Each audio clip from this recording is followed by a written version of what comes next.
আমি এখন মধ্যপ্রদেশে, আজ 2024-এর 16ই মে।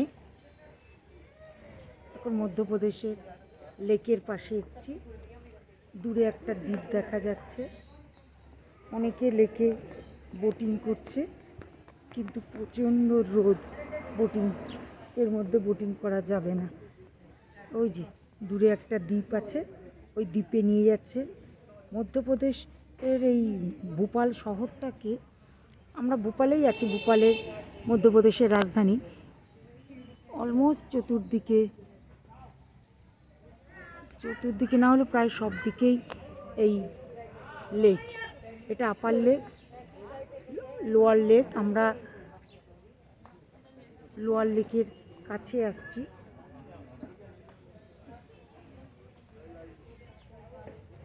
এটা আপার লেকের এলাকা, চারিদিকে শুধু জল আর জল। এই লেককে ঘিরেই মূলত ভোপাল শহরটা। এই আমি